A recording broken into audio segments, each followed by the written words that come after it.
The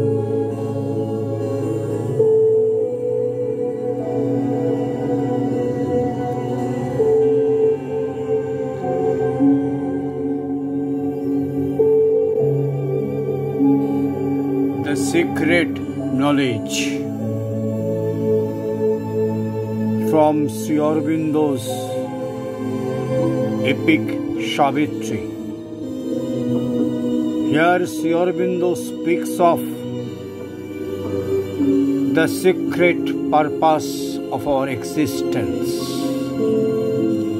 Since the creation, the consciousness works through with its manifold manifestations, and at last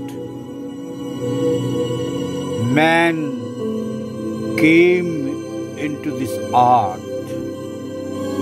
Man is an evolutionary being. He is a transitional being. He has to go to a further peak of his development of life to the journey of consciousness. The outer life is on the external form of the inner consciousness, the soul. All through the soul works to manifest itself through man's hidden possibilities. And Sri Aurobindo here speaks of his entire experiences of the secret knowledge of life. Here let us speak and hear from his words from Savitri.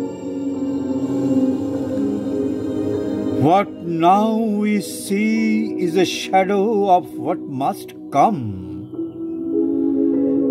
The earth's uplook to a remote unknown is a preface only of the epic climb of human soul from its flat earthly state to the discovery of a great self and the far gleam of an eternal light.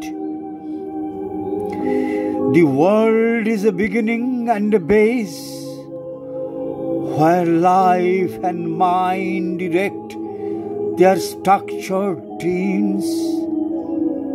An unborn power must build reality.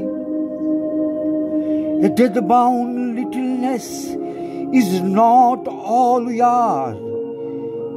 Immortal our forgotten vastnesses await discovery in our summit selves.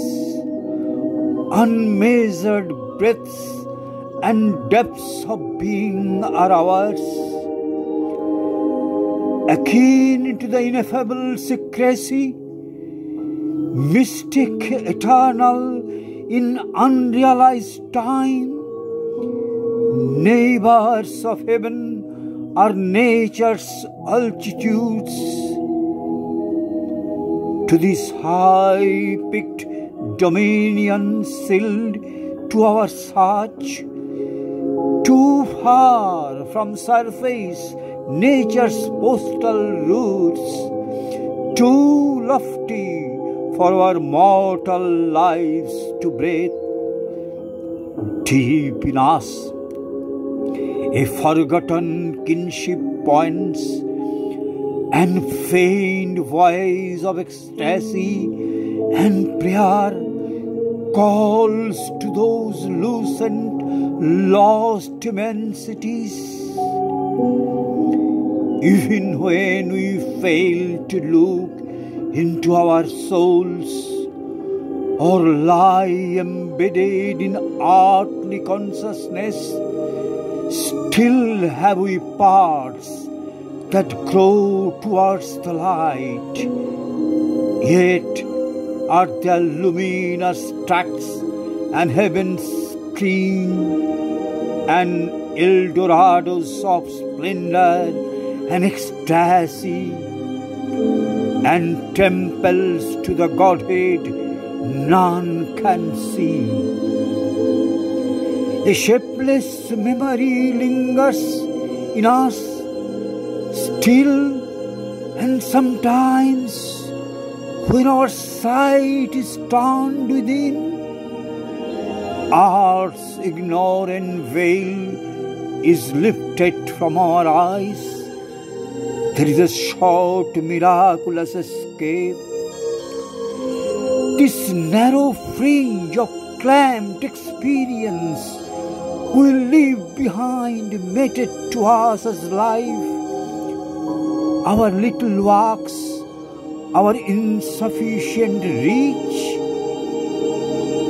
Our souls can visit in great lonely hours still regions of imperishable light, all-seeing eagle peaks of silent power and moon-flame oceans of swift, fathomless bliss and calm immensities of spirit space.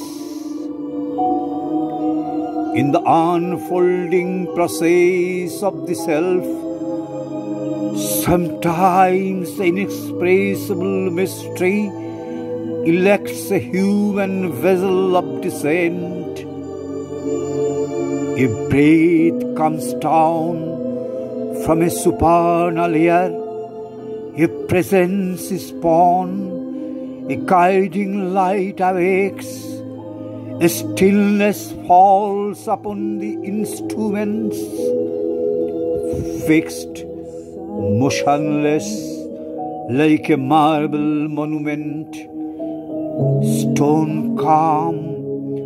The body is a pedestal supporting a figure of eternal peace, or a revealing force sweeps blazing in out of some past superior continent. Knowledge breaks through trailing its radiances, and nature trembles with the power, the flame. A greater personality sometimes possesses us, which yet we know is ours, or we adore the master of our souls. Then the small bodily ego thins and falls, no more insisting on its separate self, losing the punctilio of its separate part. It leaves us one with nature and with God.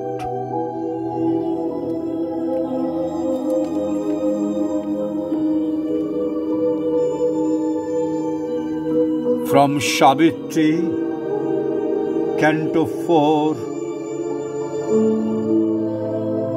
The Secret Knowledge,